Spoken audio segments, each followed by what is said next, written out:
Hello, my name is Gabby Richardson, and you are listening to The Nexus of Narratives, where we use stories to bring people together across belief systems. New episodes are released every Monday on your favorite podcast platform, where I have a conversation with a guest about an obstacle that they faced in their life that invited them to take a look at their beliefs, whether about themselves or about the world around them. We talk about how those beliefs were formed and how formative moments shape how we interact with the world. The Nexus of Narratives is what we will uncover through this story exploration.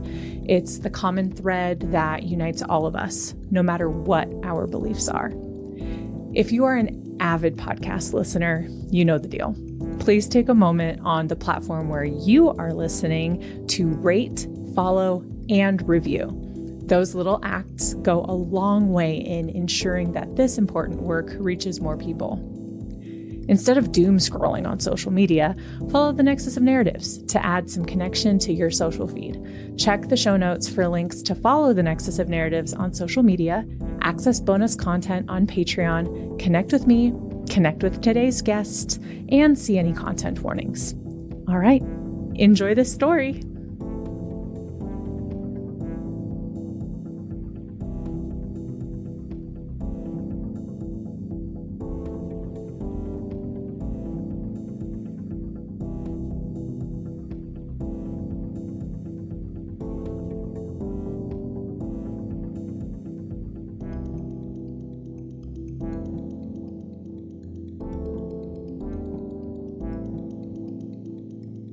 Hi, I'm Gabby, and welcome to the Nexus of Narratives. Amy, I'm so grateful to share space with you. So thank you for joining. Oh, thank you for having me. I'm so excited to dig into this with you because when we had first connected, I just really felt like I resonated with so much of your experience, despite us coming from such different cultures. So, Mhm. Mhm. um, I would love for you to just take a moment to briefly introduce yourself, where you are, just like a little social location of, where you are, where you come from, who you are. I love it. Hi, everyone. My name is Amy Lancey. I'm the owner and founder of Untold Story Enterprises. And everything that I do as a communication consultant, a published author, and a speaker is around finding people's stories, whether it's a business, whether it's an individual, just to find that story in order to figure out, how do you use that story to bridge the gap between yourself and the people you're trying to reach? Whether it's for marketing or branding, or it could just be a personal thing where, you're trying to figure out how to speak to your team or figure out how to speak to your family. Stories allow us to really connect to each other, and they also teach us so much about ourselves. And so that's what I really love, because when I'm around people I meet for the first time, a lot of times I'll get the story that they have never told anyone, and it's really thrilling for me to see the healing that happens when that occurs. And geologically, I am in San Diego, California, although I grew up in Los Angeles, California for the first 18 years of my life. Mm. Amazing. Thank you. And that was also a beautiful reminder of the other piece of why I felt so connected to you the moment that we first connected. So thank you for Mm-hmm. that. Mm-hmm. Yeah, And would love to dive just straight into the story or stories that you are here to share, and we'll go from there. I love it. I am second generation Chinese American. It doesn't seem obvious from my name, Amy Lancey, because Lancey is my married name. But my maiden name is Ju, which is a derivative of Chow. Anyways, I'm Chinese American, and the thing is that when I growing up generation Chinese American, um, you know, I felt close to my mother culture because my grandmother didn't speak English, and then my grandfather would tell us stories about, from our culture. But at the same time, I felt kind of distant from it because I know that my parents were the sandwich generation between two different worlds, the American world and the world in China. And they they saw some of they felt more of the negative stuff from the culture. And because of that, I think in their own way, they try to protect my sister and I from feeling those negative effects. But I think because of that, I I feel even now, I feel somewhat distanced from my culture. And then on top of that, I was a speech delayed child. So speaking was not my thing, to be in communication now. It's like life has come full circle for me to use the lack of speaking skills, but the abundance in listening skills to bring that into my awareness and my world, and became my superpower when it comes to helping the people that I do help, whether they work with me or I run across them. And then on top of that, I grew up in Glendale, California, and the people who know Glendale, they know it as Little Armenia. It's essentially it's a place where many people are Armenian, but it's also a melting pot. So I went to a school where the majority of kids were not born in the United States. They were from either Armenia or Russia or Iran, Iraq, Lebanon. They were also from Korea, from Mexico, from other South American countries, the Philippines. To see someone who was blonde and blue-eyed at my school, they were very few, very, very, like just a handful of kids out of thousands of us there, because there were so many different cultures from around the world. We did not have too many Western European kids at our school. So I just come from a background where I'm so used to witnessing different things, different kinds of people, different ideologies, different cultures. And it's just so interesting coming onto this podcast with you, Gabby, because, that's your whole mission with this podcast is to reach across from whatever aisle that we're on in order to come together in the end, no matter how different our perspectives are. Mm-hmm. Yeah. And so I think that's such a beautiful, like, melding picture that I got from your experience Mm-hmm. of being raised and coming into yourself as just you're around all of these different experiences Mm-hmm. and perceptions and people who all look different from each other, not Yes. just different from you. So how do Mm-hmm. you think that really informed your beliefs about the world or yourself moving forward in your life? So, in terms of the world, being around so many different cultures, I never felt like I was part of the dominant group. I always felt like I said before, an observer, because I was surrounded by so many different kinds of people that, with the world, I recognize that the world is so huge and I am so small. And it's not, and I say that, perhaps in the very beginning of my life, that was more of a negative context of I'm so small. But now as an adult, I recognize, okay, I am one person, and there's a great wide world of different people, different resources to draw upon whenever I come across a challenge in this life. And also, so many people to learn from. And so I've always felt like, it was never all about me. It's more about, there is my life, which I can control certain things, but then there's also just, the people around me that help to enrich all of that. I think I never felt like, like I'm dominant over somebody, because I was never in that kind of position. And I'm glad I never was, because I got to see the beauty of diversity, growing up and now too.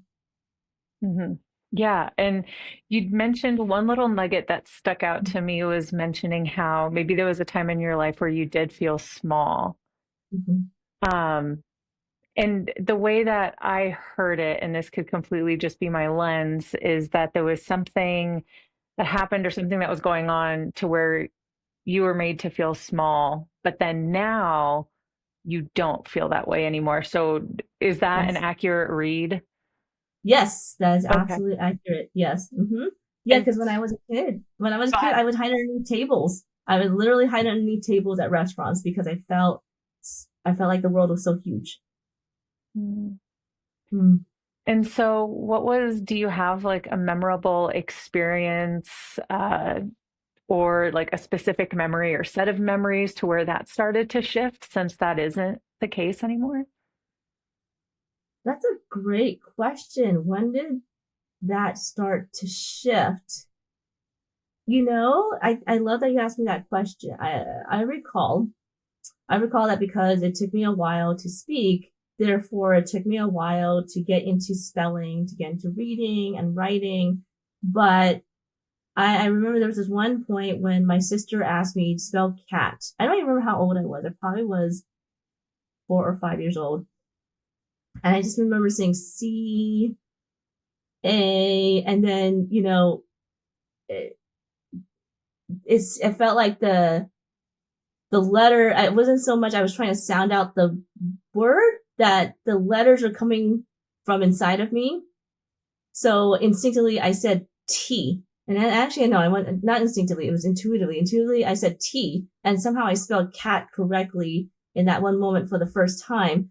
And then from there, I remember I used to be such a slow reader in class, and then somehow, I don't know, something clicked in me where suddenly I became one of the fastest readers when I read out loud in class, and I was became an excellent speller really quickly. And I think that the more I dove into the written word, eventually I would do more writing on my own fictional stories, and I would do more, journaling.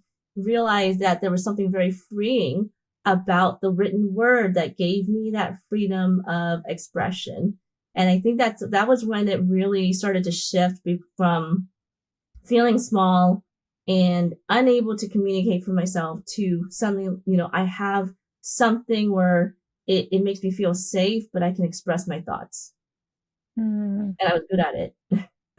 That's beautiful. It was almost, I'm imagining like the tiny boost of confidence and Yeah. self-assurance that you needed to step into your greatness and step into your power and your intellect in Yes.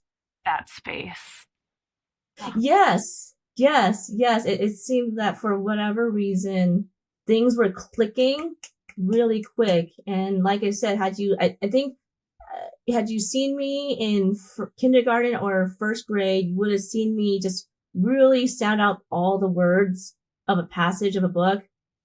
But by second grade, I was just reading each paragraph no problem and leaving all the other kids in the dust. Like all the other kids were still sounding everything out, and I was just saying blah blah blah blah, no problem. So there was just something very, I don't know, something just clicked and then connected together in the best way possible. Hmm. That's Mhm. lovely. And to zoom out, because I have a suspicion, so we'll see if it comes together or not. And I won't share it because I don't want to prime you either. Is Ooh, okay, okay. if we're to zoom out, I remember you talking about how, and it led into this, how you were like, quote, slower you Mhm, were nonverbal for a while and slower to mhm, learn language and express in those ways, and kind of the beautiful irony of how, I don't know if you call it irony, but there's something beautiful about how now you're in a position where you are supporting people to communicate their stories and mhm, step into their power through sharing their story and through communicating. mhm. And Yeah. I'm curious of, were there also like specific moments and memories that you have of different events where you were like, oh, this is actually what I want to do, and like finding where that was meaningful and kind of connected to your purpose in a way? So that brought up a memory of my friend who is very she's an amazingly special person. And last year I was having a conversation with her, and out of the blue, she just asked me, Amy, what was it that you wanted to do when you were a kid? Like, what was it that you wanted to do as a career? And I said, well, I wanted to be two things. I wanted to be a screenwriter. I wanted to write scripts for movies. And then but I also had wanted to be an archaeologist, to go searching for old things, searching for things that people had forgotten, like going to tombs. Well, okay, not necessarily going to tombs, but like uncovering things from tombs without necessarily going to the scary tomb place. But I remember when I said that, she's like, Amy, do you see how that all kind of came together with you now, where, I'm searching, I'm excavating people's stories like an archaeologist, but that screenwriter part of me is like helping them to rewrite that script. I'm like, oh my gosh, like that was such a powerful moment. I did not know that was going to happen. Of course, none of us know that these moments are going to happen. But just the simple question of, what did I want to do when I was a kid? Like, what did I want to do at that point? And that just helps me to revalidate where I am right now. Mhm. That's really beautiful. It actually reminded me of when I was a kiddo, I wanted to be a paleontologist, and I had this vision Oh, how I would be digging up dinosaur bones. And I don't mhm. know that it was quite as articulate of a parallel. I think I just really loved dinosaurs. I love Um, it. I love it. I also wanted to look for dinosaurs. That was another thing. I wanted to look for dinosaurs when I didn't want to go into scary tombs. So yeah, yeah, yeah. I don't know that that the scary tombs would have been for me, but yeah, yeah, that just ignited that memory in me. love it. But I think that's so lovely that it almost sounds like there's been a part of you that has always had an interest in drawing out. Um, what just came Yeah. up for you there? Yeah, you're like, oh, yes. Well, whenever, it's interesting. You know how when we use our own words, that's one thing, but when different people who have never met each other use the same words to describe you, like it's even more powerful because you didn't tell them to say that, and none of those people know each other, so they can't talk about it amongst themselves. I never used the term that I pull people's stories out of them until I heard some odd number of people in my life, again, people who don't know each other, were like, Amy, you just somehow just know how to pull the story out of me. And it's like, okay, wow. Like, and when you said, I've in some way I've always excavated, um, I've always drawn out those kind of things out of people. Yeah. That according to the people who I have spoken to or, uh, been able to hear their stories, those are the exact words. Like, you have to pull that story out of me. Mhm. Yeah, that's lovely. What might have been like your first introduction to that where you were like, oh, this is my path.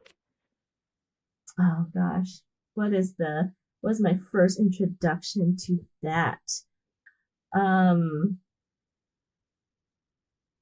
I think that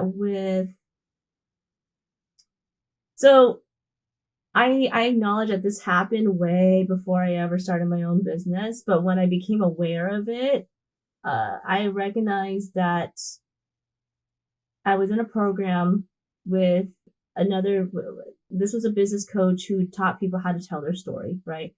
And when I was in that program, I was with other people who were like me, who were trying to figure out, like, what do I do to run a business? Like, what story do I need to tell on stage?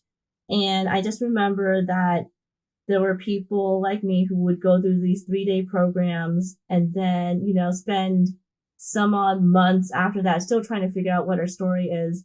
And I remember talking to a few of them, as one specifically where she went through the whole 3-day program and then started the next program. And I asked her one question, and she told me one story that she had never, ever, ever thought about telling anyone. And like, keep in mind, she had already been through a 3-day intense business program, and this story never showed up anywhere.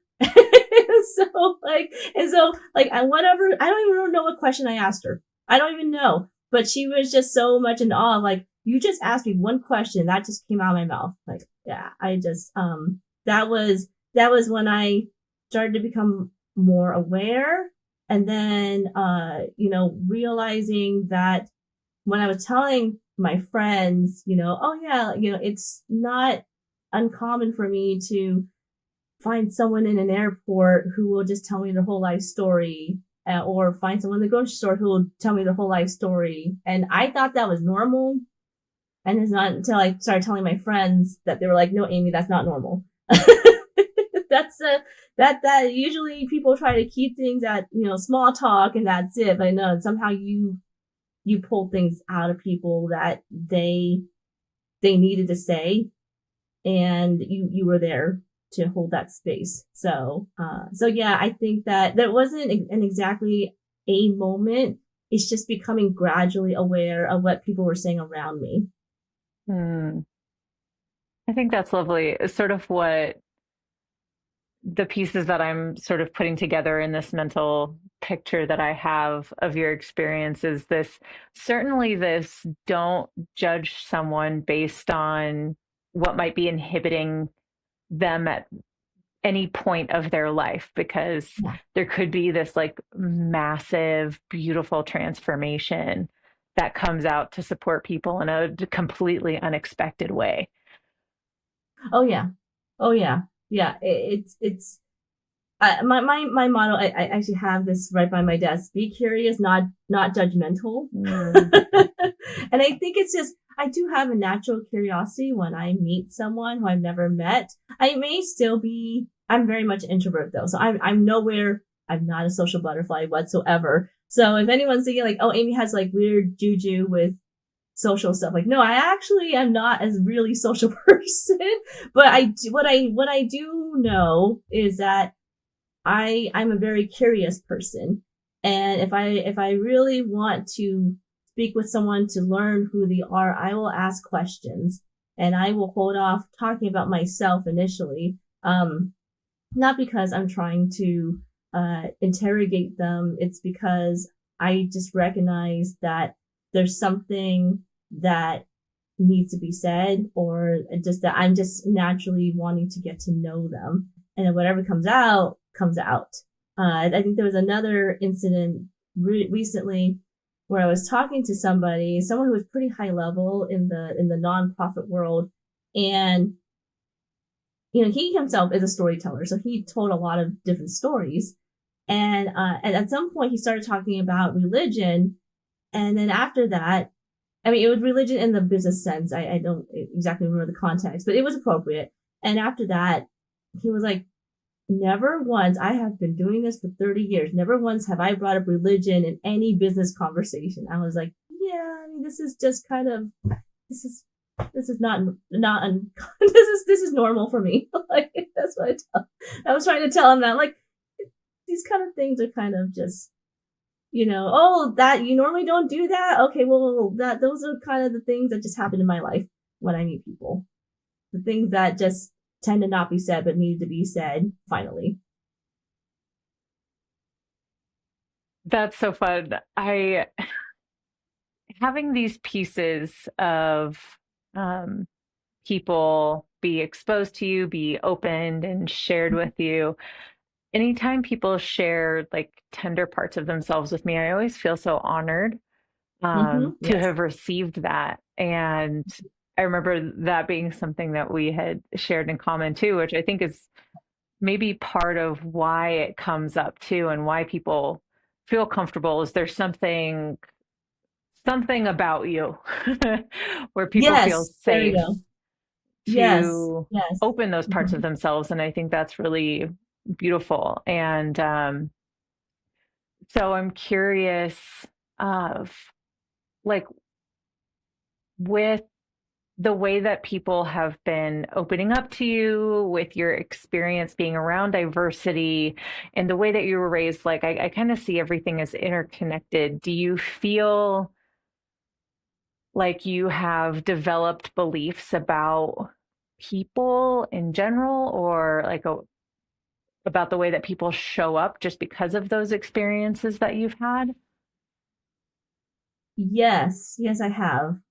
Because with every great experience, I have also had a negative experience where, I'll be working with someone and they'll have this belief that I am here to help, and that, but like so unrealistically high that if I don't meet that expectation, then I fall really quick. I fall down to earth super, super quick in their eyes, to the point where they're just burning the bridge with me. And this is nothing like, this is more this. So I just wanted to just put in the context that, when these negative things happen, it's not because um I necessarily did anything to insult them. It was more like, oh, I did not meet their expectation.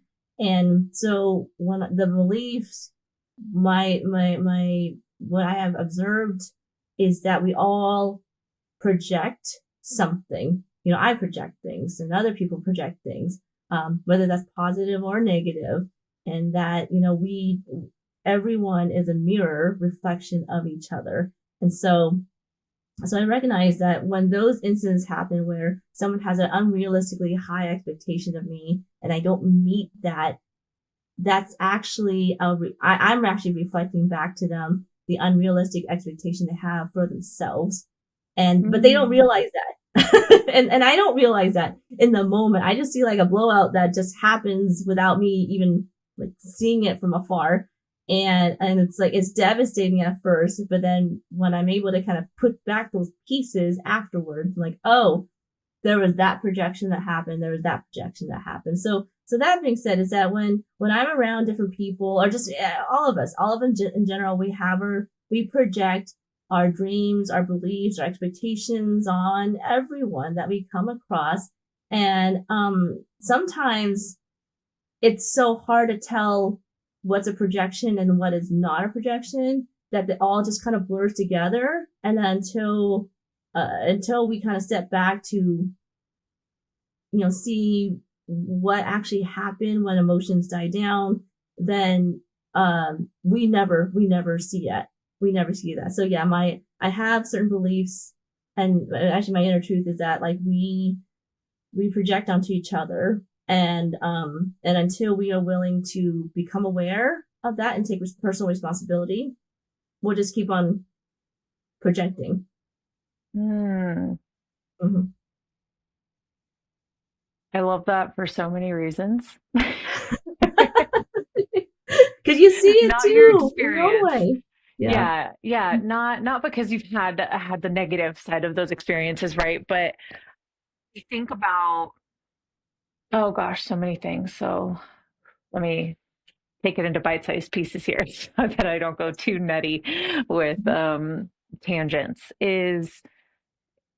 Since I have been diving deeper into the personal development space, it Yeah. has really illuminated all of the unique and diverse human experiences that walk into a room to say, I want to show up in the world better, or I want my relationships to be better. I want my career to be better. I want, my life situation to be better. Mm-hmm. And one of the things that I've discussed with a mentor is when we raise our expectations, and this is what he has shared, and in a way has become one of my beliefs as I've experienced it more. He has shared, as your expectations rise in a Mm-hmm. situation, a relationship, a dynamic, whatever, your commitment to that lowers. Because if you're fully Mm-hmm. committed to it, you would be open to whatever the outcome might be. You would be I love that. surrendering to the outcome. Yes. And when Yes. you have the high expectations, you're not committed to whatever might come out of it, like just that fierce commitment to the connection, to the person, Right. to the whatever. It's You're going to do whatever it takes no matter what to stay Right. connected, as Yes. opposed to oh, but I made up this story that it's going to show up like this and that this is going to be Yeah. the outcome. But then when it's like, Mhm. oh, actually, Mhm. the only thing that we know for certain is that humans are unpredictable. And Yeah. so, Yes. um, Yes. what I've learned about True. myself is that the Mhm. more I can surrender and stay true to my belief in the power of human connection, the more I Mhm. can surrender to that, the less I'm let down. Yeah. Yeah. Yeah. The more Which, the less you're let down, and then the less you try to control things that are outside of your control. And that's actually been my lesson this year, just trust and surrender. Just trust and mm, surrender, because otherwise I'm worrying about how do I, like, what's the next best step or something like that, you know. But when I trust and surrender, I don't worry as much about the next step. In fact, I think the next step actually shows up faster when I trust and surrender, rather than mm. I'm going to worry about things until the next thing comes. Do you have like a specific example of that? I think that's so tremendous and I love it so much. And I'd love to hear one of those instances too. Gosh. So when I published my latest book, which was gosh, what day is it? 19. So I published my first children's novel 16 days ago. And taking that leap of faith to publish that novel was huge. I had published two other books before that, but they were nonfiction. They were purely communication books, and while they are awesome books, by the way, but there was something deeply personal about this book, because it is the main character is my daughter, and she's transported to a magical land. But uh, to take the leap of faith to do that, it felt like, it felt like shedding an old skin. Because I'm like, but, that was more in my head, like, oh, that's more of a passion project, blah, blah. But it's more than that now. It's more than that now, because, now I know that when people pick up the book, they see the cover immediately and they're really intrigued. And I think through some different conversations and such, I'm actually now going to be offering an after school program in partnership with my daughter's school at the end of January. So it just kind of felt like, something that started from a passion project to, kind of adding this arm to my business. It like, I feel like, does it make sense to people when I explain what it is? It kind of does. And when I explained that, in the back of my head is, well, who's going to support that if they don't know what it is? Um, but here's the thing, I think, is that anytime I mention kids and stories, there is something that just, it clicks much more quickly than I ever thought it could with people. They kind of get it, but then, like, whatever they get, it's like really quick. When it comes to what I'm accomplishing with, helping kids to remember who they are through Mm, storytelling. I think when I say those words, it seems to strike a chord with a lot of grown-ups. So I think just taking that leap of faith right now of like, like what is this that I'm trying to describe what it is? It's that worry of, how do I clearly convey this to people in such a way that they understand? But then it truly is, trusting that the right people will understand what it is, and the right people have understood that. So just kind of trusting that that is all happening. And also, when I was writing that book, I had just recently ended an engagement that was really stressful, extremely anxiety inducing. And so to enter that time of healing and recovery from that engagement that ended, to put all that creativity into this book and to just take things slower, was also just in exercise and trust and surrender, because I felt like I had to go hustle and yada, yada, yada. But I also recognized, I needed that time. I needed that time to just trust and surrender. And now I'm just excited that the book is out, that we're going to be opening that registration for my daughter's school at the end of January, and we're going to see where everything goes from there. So it's just like, okay, I don't know what's up, but I'm just going to trust and surrender that everything's going to be a-okay in the end. Ugh, if that isn't speaking straight to my soul right now. Like, I think we all can relate to that, right? Because I think here's going to belief, like we grew up with the belief that in order for something to happen, we have to make it happen, which means sometimes forcing ourselves to make it happen, when really, like I said before, I find that when I trust and surrender, the answer will actually come to me sooner than just kind of, balling my fists up and grinning my teeth and, just trying to force an answer to come, or trying to force the next step, the next opportunity to come, when it just kind of falls on my lap. So when it falls on my lap, when I let go, finally. So yeah, I think that just, we don't always have to force something open. And then there are times we do need to get into action, but, I think that really in the end is about going by our intuition and be like, is this a time to force things, or is this a time to just kind of zoom out? Ugh, I think that's beautiful. Trusting that intuitive side. Mm-hmm. Yes. Trust that deep down you know the answer is like what I heard. Yes, exactly. Actually, that's a theme in my book, is that the answer is always inside of us. And that actually goes against the grain with what I grew up with, because I grew up in a very academic household. I was in the Asian culture, it is expected to do well in school in order to get a really good career and then retire well. That's how it is for many, many cultures, but it's definitely emphasized in the Chinese culture.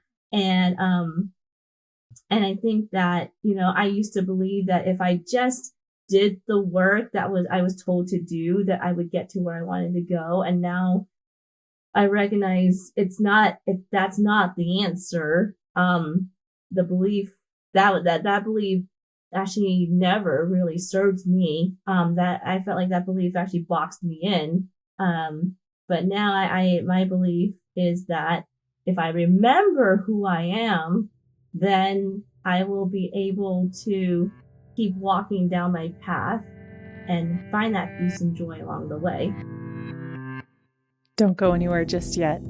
We will be back with this conversation in just a moment. Thank you so much for spending your time with me here on The Nexus of Narratives. As you may know by now, it goes a long way to support the podcast by listening, following, rating, and reviewing. So if you have enjoyed the content, please take a moment to support extending the reach of this important work. While the public episodes of The Nexus of Narratives focus on the stories of our guests, how belief systems have been formed, and how to build connection, we keep the conversation going on Patreon. We've built a phenomenal community of peer connectors on Patreon who are looking to build a more compassionate world together. While I could be continuing the conversation with the guest or digesting fantastic themes with my dear friend Rowan, there is a lot of great bonus content on Patreon, including additional benefits for different tiers. Search Nexus of Narratives on Patreon or click the link in the show notes to join this exclusive community. I look forward to connecting with you there. For more information on the Nexus of Narratives, ways to listen, opportunities to connect with me, or share a story of your own, go to nexusofnarratives.org. I personally monitor that inbox, so it is a quick and simple way to connect directly with me. Whether you're a new listener or have been around for a while, I'm deeply grateful for your time and commitment to this work. Without keeping you any longer, let's get back to the story. I don't know what happened in the last 10 minutes that you just started speaking to the deepest depths of my soul. Yay! And also reminding, it's a beautiful reminder also of why I felt such a strong resonance with you,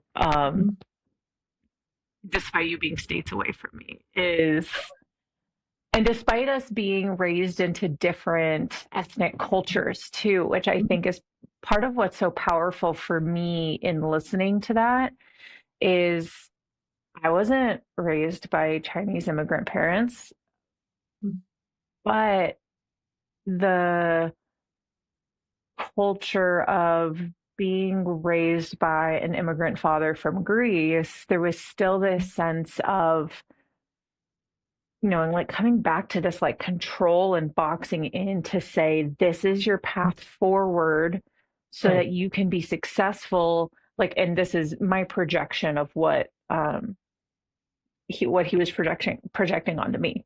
The projection Mm-hmm. over projection, and it was like very Yeah, yeah, yeah. We're wooey. all projecting off each But it's like, oh well, I remember hearing you're going to be a doctor, you're going to be a lawyer, this so that you can make a lot of money, and Yeah. later learning that that actually was coming out of a place of fear. There was deep down a desire for me to Mm-hmm. do well and be successful and not have financial stress be a part of my experience. Although the way that it came off was in an extremely damaging and suppressive kind of a way. Mm. And it was you are going to fit into this mold that is out of my own fear, Right.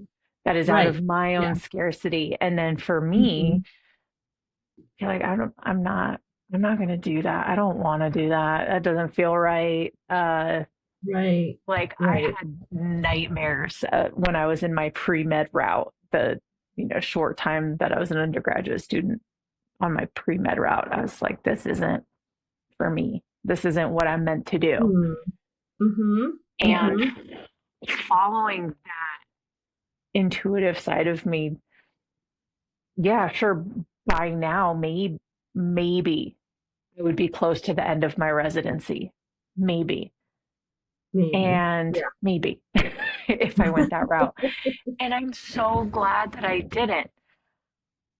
It's Mm-hmm. just my soul is so much more full in Yes. There you the go. path that I have chosen for myself. And Yeah. because I'm the one who chose Mhm. it. That's true. You did the choosing. You didn't let anyone else do the choosing. So, and I think that there is something to be said about coming from a family where, whether it's like one or two generations ago, we immigrated to the United States.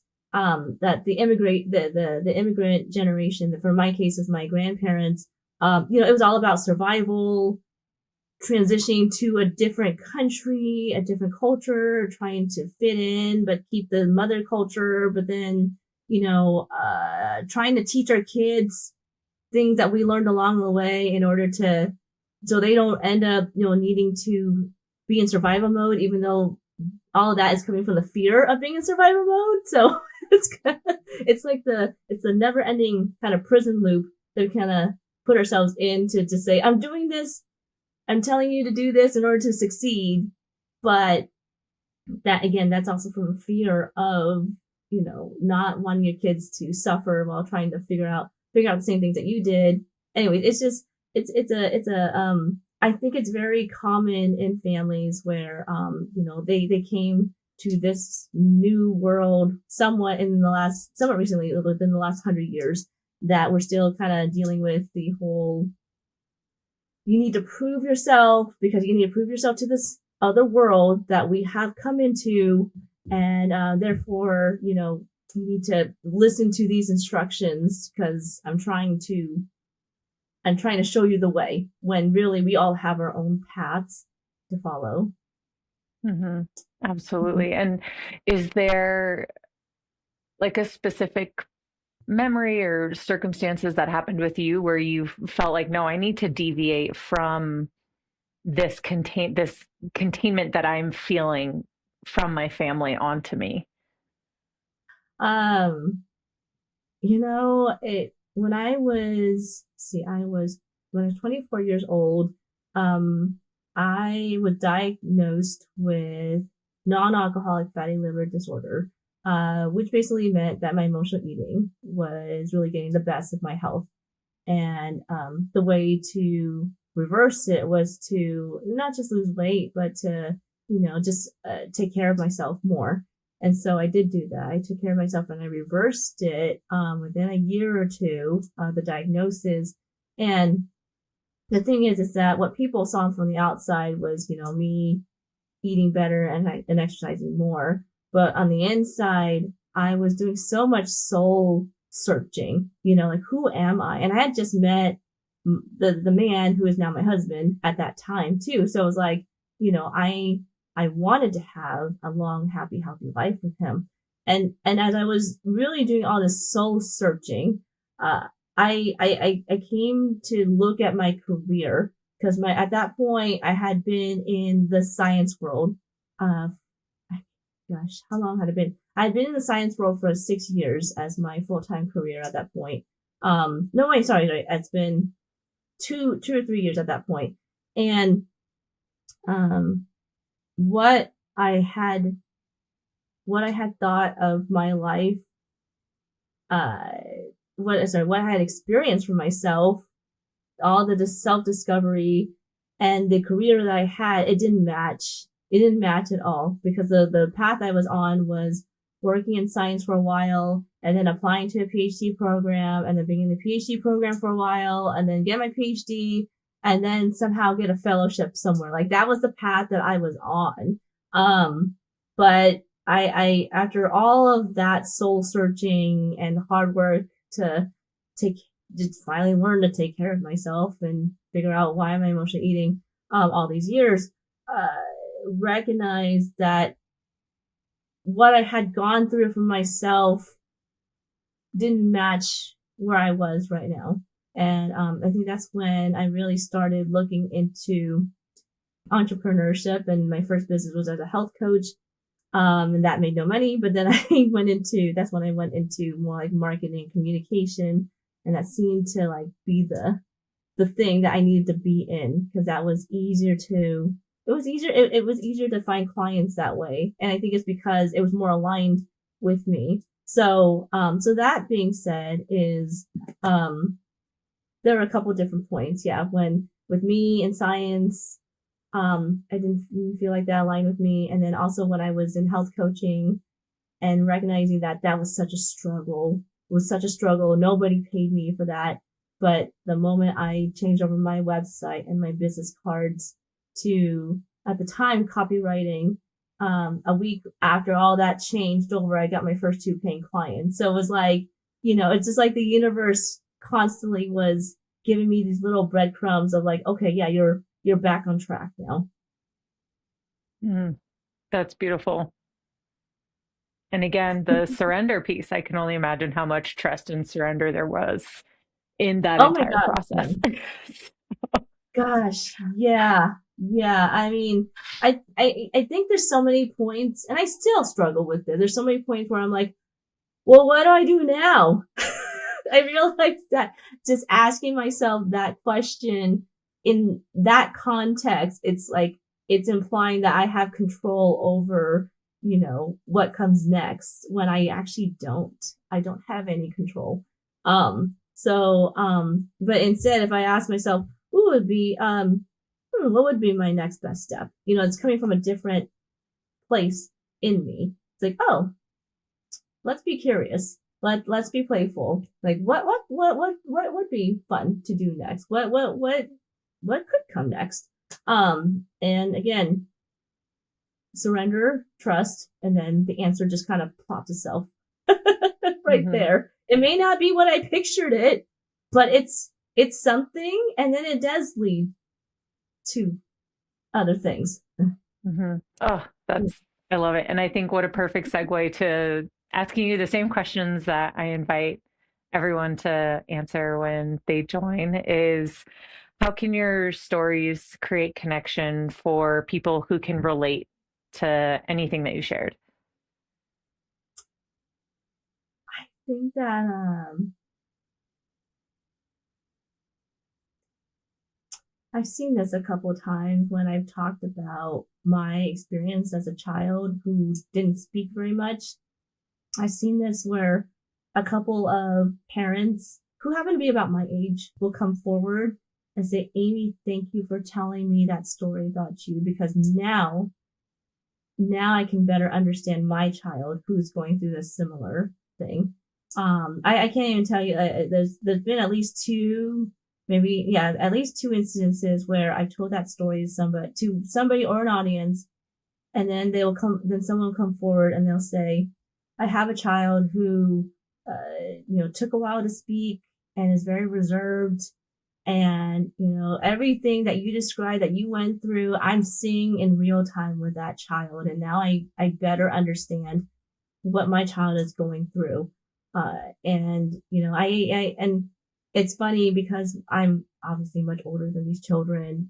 I can say, oh, your child's probably a really deep thinker. They're probably a really great listener. They're probably noticing a lot of body language that you don't even realize is happening. And they probably are, they may not seem like it, but being on stage to perform, to sing, to speak is possibly more appealing to them than you may think, because when they're on stage, they actually have everyone's attention. They don't have to force getting someone's attention like in a party. They're probably, on stage, automatically people are in an audience and they're expected to be quiet and listen to whoever is on stage.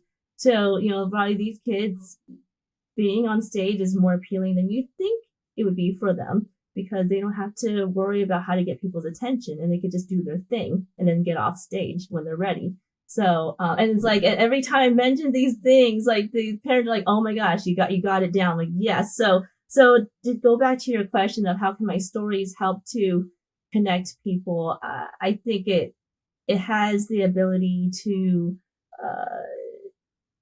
look at our kids and not judge them by how much they're talking, not judge them based on how social they are, but by, what skills are they picking up right now in this very moment while they're not talking, and how is that going to pay off in the long run?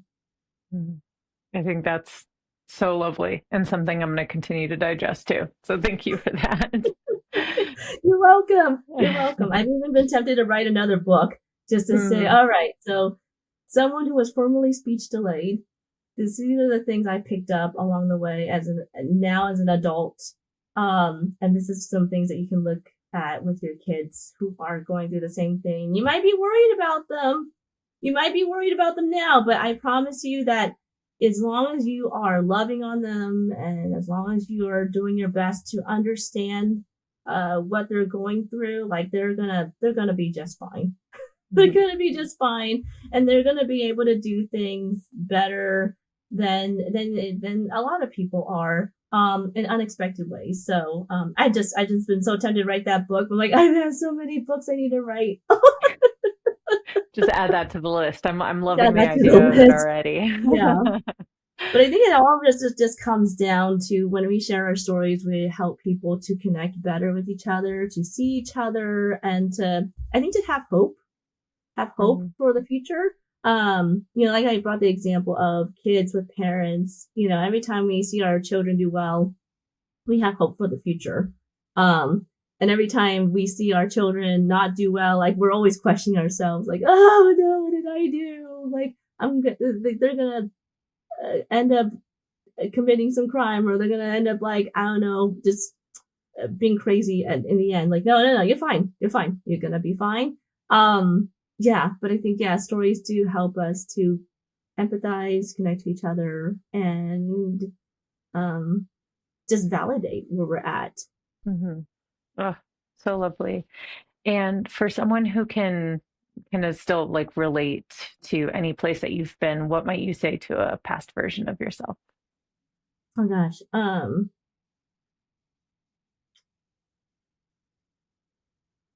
It may seem hard right now, but you will be able to take off that mask.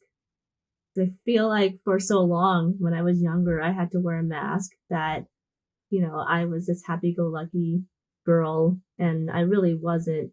inside. I felt like I was very much misunderstood, and I had a hard time feeling like I belonged anywhere. And even then, sometimes I do have that feeling that comes back in certain places. But, I would tell myself, it's okay. Like you will get to a point where you will feel safe taking off that mask. And it's okay to sit by yourself while you eat lunch. You don't have to feel self-conscious of that. And it's okay to go be by yourself when you need to. And you don't have to fix everyone. You don't have to fix other people's problems. You don't have to be their savior. And you are free to prioritize yourself whenever you need to. Hmm. Sorry, that was a bunch of things I tell myself. Yeah, I'm not even going to say anything in response to that because that was so lovely. Thank you. And what did or do you need to feel most connected to the people around you? Ooh, what do I need to feel most connected to the people around me?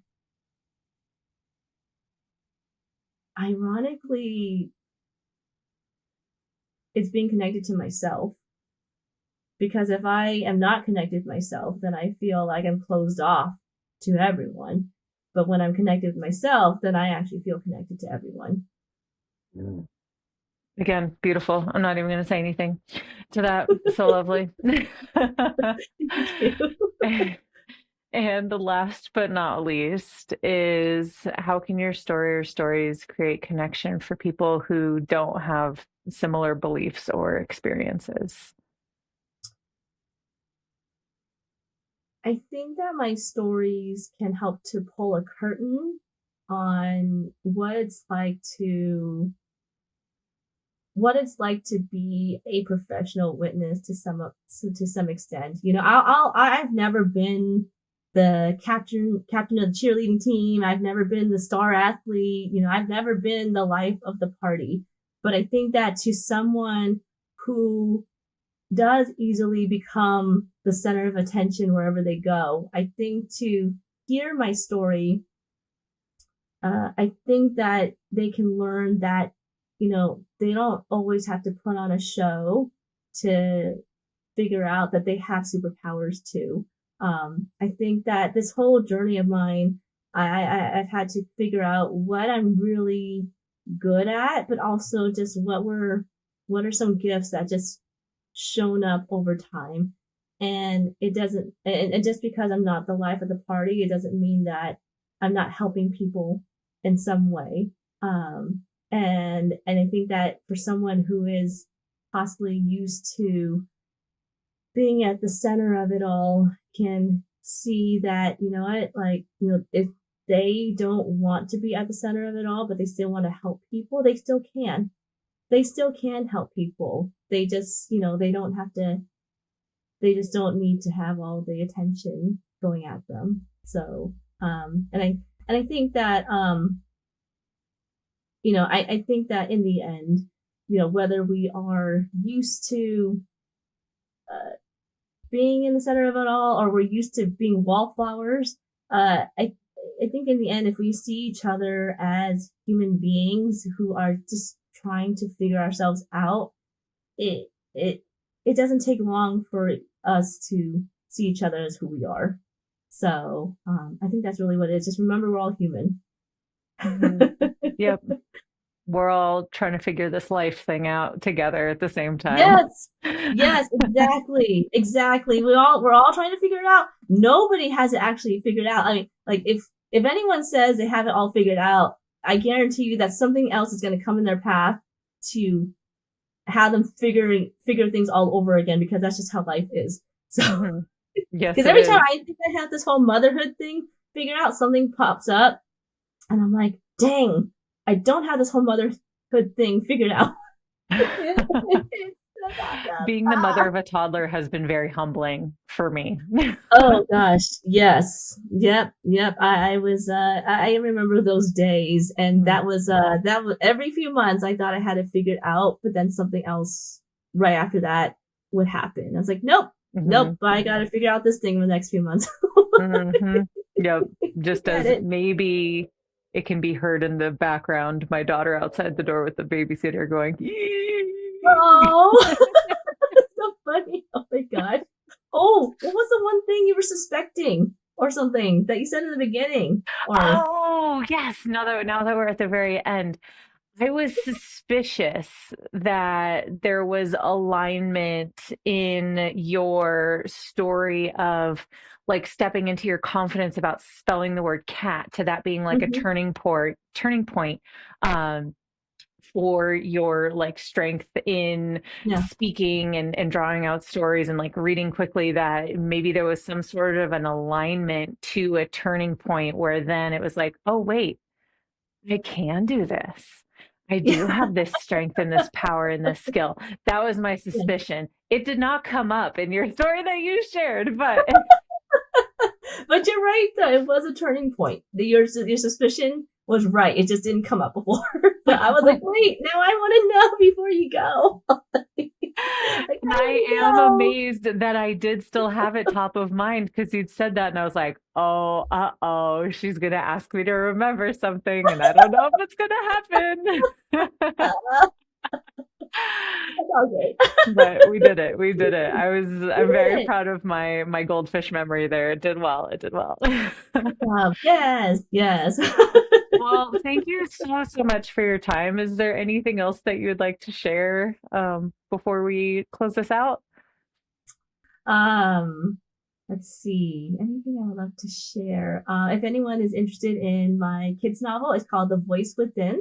It's the first of my Untold Storyland book series, and it's available on Amazon for a Kindle and paperback. So, Wonderful. And we'll make sure there's a link to that in the show notes for anyone yay! who's interested.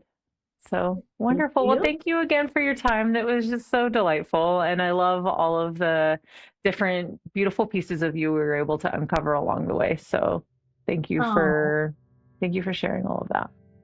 thank you so much. Yeah. And until next time. Wow, what a tremendous conversation that was. Thank you for taking the time to listen, and I hope you were able to find just as many nuggets of wisdom as well as actionable steps to create connection in the spaces all around you. This is an extremely grassroots production, so thank you to my dear friend Rowan for their commitment to this work in supporting leading fantastic conversations on Patreon and so much more. So be sure to join that Patreon community to enjoy the additional content. And thank you so much to my sweet and talented husband, DJ, for editing the audio and creating the music that is used in this podcast. And of course, it almost feels like it goes without saying thank you to every single listener. Thank you to every single guest who has committed their time and energy to support what I feel is such important work in bringing people together and creating connection.